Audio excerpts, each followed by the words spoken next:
Bismillahirrahmanirrahim. Assalamualaikum warahmatullahi wabarakatuh. Alhamdulillah, kita ucapkan kehadirat Allah Subhanahu wa Ta'ala. Pada video kali ini kita masih diberikan kesehatan, keimanan, dan kelapangan waktu sehingga dapat melaksanakan aktivitas pembelajaran sebagaimana biasanya. Selawat beriring salam kita ucapkan kepada junjungan kita baginda Nabi besar Muhammad Sallallahu Alaihi Wasallam. Anak-anak Bapak yang Bapak sayangi, pertemuan yang keempat di video kali ini pada semester genap di tahun 2021, kita akan membahas mengenai pengolahan bahan setengah jadi dari bahan serelia, kacang-kacangan, dan umbi-umbian menjadi makanan khas pada wilayah setempat. Anak-anak Bapak sekalian, sebelum kita masuk ke materi inti, ada baiknya anak-anak Bapak mengenal terlebih dahulu mengenai peta konsep yang akan Bapak tampilkan pada video kali ini. Di pengolahan bahan pangan setengah jadi dari bahan serelia, kacang-kacangan, dan umbi-umbian yang menjadi makanan khas pada wilayah setempat, ada 4 garis besar yang nantinya akan kita bahas. Yang pertama adalah pengertian daripada pengolahan bahan setengah jadi. Yang kedua adalah jenis dan karakteristik dari pengolahan bahan setengah jadi. Yang ketiga adalah teknik pengolahan dari bahan pangan setengah jadi. Dan yang keempat adalah tahapan-tahapan daripada pengolahan, sekaligus ada proses yang nantinya akan kita lakukan secara bersama-sama. Selanjutnya kita masuk di tujuan pembelajaran. Ada 3 tujuan pembelajaran yang nantinya akan diharapkan. Yang pertama adalah anak-anak Bapak mampu untuk mengucapkan rasa syukur kepada Allah Subhanahu wa Ta'ala tentang pengertian dari suatu makanan khas wilayah setempat dengan keragaman produk pangan, jenis, dan manfaat yang ada. Tujuan pembelajaran yang kedua adalah diharapkan nantinya anak-anak Bapak mampu untuk mengidentifikasi jenis-jenis, manfaat, dan teknik serta proses pengolahan dari bahan pangan setengah jadi berdasarkan wilayah setempat. Sedangkan tujuan pembelajaran kita yang ketiga pada video kali ini adalah anak-anak Bapak membuat, menguji, dan mengkomunikasikan suatu karya pengolahan pangan yang ada di wilayah setempat dari bahan pangan setengah jadi berupa serelia, kacang-kacangan, dan umbi-umbian berdasarkan teknik dan prosedur yang terdapat pada wilayah setempat dengan disiplin dan tanggung jawab yang tinggi. Setelah Bapak menjelaskan tujuan pembelajaran pada video kali ini, maka masuklah kita ke materi inti pembelajaran. Di bagian A, kita akan membahas mengenai pengertian dari pengolahan bahan pangan setengah jadi. Anak-anak Bapak sekalian, pengertian dari pengolahan bahan pangan setengah jadi dari bahan serelia, kacang-kacangan, dan umbi-umbian menjadi khas dari wilayah setempat adalah nantinya dapat mengolah produk pangan primer baik yang diproduksi oleh rumah tangga, industri kecil, ataupun industri besar menjadi makanan dengan karakteristik budaya setempat. Secara umum, perlu anak-anak Bapak ketahui bahwasannya dalam pengolahan pangan serelia, kacang-kacangan, dan umbi-umbian menjadi produk olahan pangan setengah jadi akan menghasilkan suatu jenis produk berbentuk potongan-potongan yang tebal ataupun yang pipis dari beberapa jenis bahan pangan olahan. Misalnya, berbagai jenis kerupuk yang dapat dibentuk menjadi potongan pipih ataupun tipis. Kemudian ada yang dimaksud dengan butiran besar. Butiran besar ini adalah bahan-bahan primer tersebut diolah secara langsung tanpa ada pemotongan. Misalnya seperti jagung pipil, biji sorghum, dan yang lain-lainnya. Yang berikutnya adalah teknik daripada butiran halus. Butiran halus ini bahan pangan primernya diolah dan dihaluskan menjadi suatu tepung yang nantinya berbentuk seperti bahan yang sudah dapat dicampur dengan air dan dengan mempergunakan suatu teknik pengeringan. Selanjutnya kita masuk di bagian yang B, mengenai jenis-jenis pengolahan bahan setengah jadi. Terdapat 3 jenis pengolahan dari bahan setengah jadi yang perlu anak-anak Bapak ketahui. Yang pertama adalah pengolahan bahan setengah jadi dengan bentuk pipih, tebal dan tipis. Misalnya berbagai bentuk jenis kerupuk yang sering kita konsumsi sebagai pendamping makanan pokok pada saat kita melakukan santap siang, malam maupun pagi. Yang kedua adalah pengolahan bahan setengah jadi dengan bentuk butiran besar.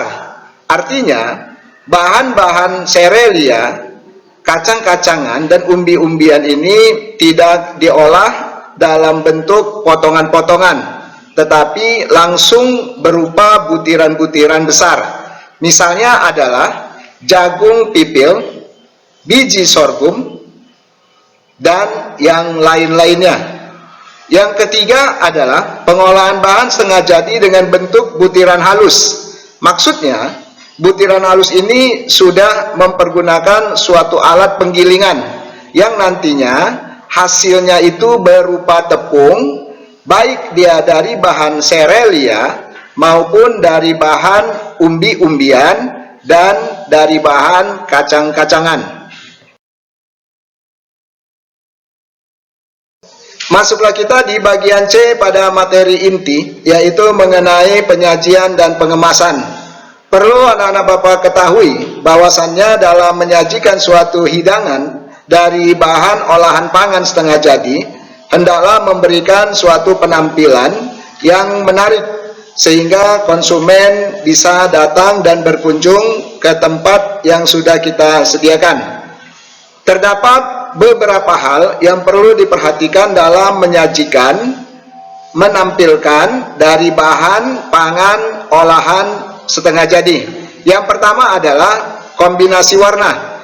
Anak-anak Bapak perlu memperhatikan kombinasi warna yang memang tidak terlalu mencolok sehingga nanti dapat menjadi nilai tambah dari konsumen untuk menarik perhatiannya. Yang kedua adalah mengenai bentuk, tekstur dan kekentalan.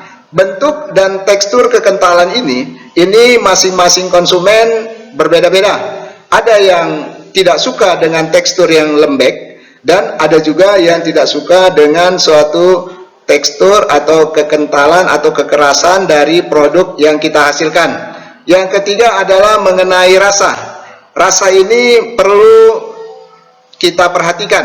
Pada saat sebelum dicicipi, dari aromanya saja konsumen sudah bisa menilai bahwasannya makanan yang kita sajikan ini lebih enak, tidak enak, ataupun kurang enak. Yang keempat adalah mengenai alat saji dari makanan. Alat saji dari makanan ini sangat mempengaruhi selera makan daripada konsumen. Sehingga di alat saji makanan ini kita harus betul-betul memperhatikannya. Yang kelima adalah mengenai hiasan. Hiasan ini sering disebut dengan istilahnya garnish. Hiasan ini sebagian orang ada sangat mempengaruhi dan ada juga yang memang tidak terlalu peduli. Tetapi kebanyakan hiasan ini sangat-sangat mempengaruhi dalam penampilan dari makanan yang sudah kita sajikan.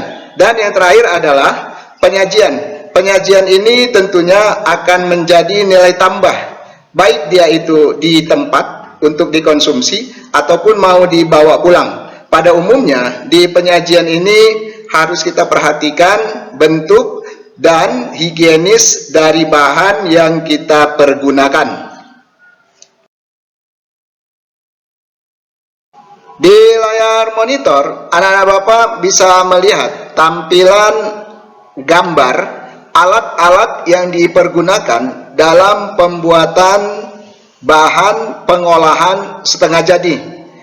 Di gambar 4.17 terdapat alat-alat yang digunakan untuk pembuatan bahan pengolahan setengah jadi.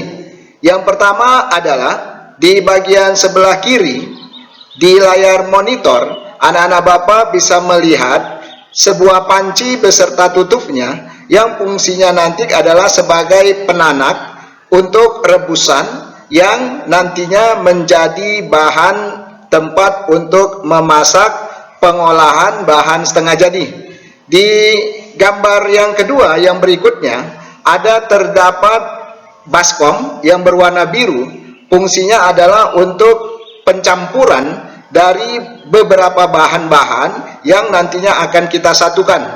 Yang ketiga adalah di gambar monitor, anak-anak Bapak sudah mengenal alat ini bernama pisau. Pisau ini fungsinya adalah untuk memotong setelah nanti bagian-bagian bahan-bahan yang selesai, sehingga nanti mempermudah menjadi beberapa potongan-potongan.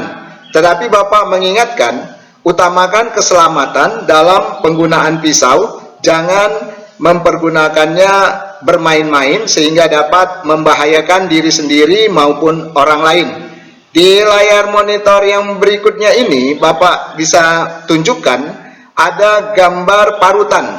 Parutan ini fungsinya adalah untuk menghaluskan kelapa yang nantinya menjadi bahan dalam pengolahan bahan setengah jadi.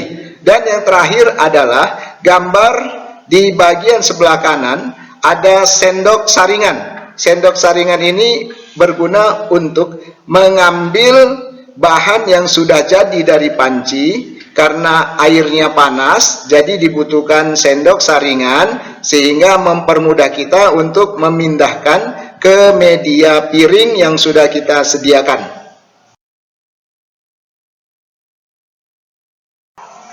Setelah anak-anak Bapak mengenal alat-alat daripada bahan pengolahan setengah jadi, maka kita akan masuk di gambar mengenai bahan-bahan apa saja yang digunakan di dalam pengolahan bahan setengah jadi. Anak-anak Bapak sekalian, di layar monitor, anak-anak Bapak bisa melihat beberapa bahan-bahan yang nantinya dibutuhkan dalam pembuatan pengolahan bahan setengah jadi. Pada gambar 4.16, di gambar 4.16 terdapat beberapa bahan-bahan yang akan kita pergunakan, yaitu ubi yang berwarna ungu, karena di pasaran ada dua jenis ubi yang kita ketahui, ada ubi kayu dan ada ubi rambat. Tetapi ubi yang kita pergunakan ini adalah ubi rambat yang berwarna ungu. Kemudian di layar monitor, anak-anak Bapak bisa melihat bahan yang dibutuhkan. Selain pada ubi, ada juga tepung ketan. Tepung ketan ini adalah jenis tepung yang berasal dari bahan pulut yang sudah dihaluskan. Kemudian di layar monitor paling atas sebelah kanan ada gambar bahan yang nantinya akan kita pergunakan, yaitu gula Jawa. Ada juga yang menyebutkan gula merah. Kemudian bahan berikutnya adalah air hangat yang sudah direbus, sudah dimasak. Kemudian ada lagi bahan kelapa, ya, kelapa yang sering anak-anak Bapak lihat di pajak. Yang ketiga adalah bahan berikutnya garam dapur. Garam dapur ini sebagai penambah cita rasa nanti dari bahan-bahan yang lainnya. Sampailah kita di akhir video pembelajaran pada pertemuan kali ini. Terdapat beberapa poin yang dapat Bapak sampaikan kepada anak-anak Bapak sebelum pembelajaran kita akhiri. Ada 4 poin yang menjadi rangkuman dari video kali ini. Yang pertama adalah pengolahan bahan suatu kegiatan yang dapat mengubah bahan mentah menjadi bahan makanan siap dikonsumsi atau menjadi bahan pangan setengah jadi dengan tujuan untuk meningkatkan kualitas. Yang kedua adalah serelia merupakan jenis tumbuh-tumbuhan dari golongan tanaman padi-padian, rumput-rumputan yang dibudidayakan untuk menghasilkan bulir-bulir berisi biji-bijian sebagai sumber karbohidrat. Poin yang ketiga pada rangkuman video kali ini adalah kacang-kacangan. Maksudnya merupakan suatu biji yang berukuran lebih besar dibandingkan dengan serelia. Sering digunakan untuk bahan pangan manusia maupun hewan. Poin yang keempat adalah umbi-umbian merupakan suatu organ daripada tumbuh-tumbuhan yang mengalami suatu perubahan ukuran sebagai akibat dari perubahan fungsinya. Organ yang membentuk umbi-umbi terutama batang, akar, atau modifikasi lainnya. Sebelum Bapak akhiri video pembelajaran kita pada hari ini, perlu Bapak ingatkan bahwasanya terdapat beberapa file tambahan-tambahan yang nantinya akan Bapak kirimkan, bisa berupa MS Word, PDF, ataupun Google Form yang nantinya menjadi suatu wawasan tambahan materi agar anak-anak Bapak dapat lebih memahami materi yang sudah disampaikan lebih luas lagi. Dan Bapak berpesan bahwasannya sayangilah produk yang ada di wilayah tempat kita tinggal sehingga menjadi suatu ciri khas di masing-masing wilayah. Demikian saja video pembelajaran pada hari ini. Bapak akhiri dengan mengucapkan wabillahi taufik wal hidayah. Assalamualaikum warahmatullahi wabarakatuh.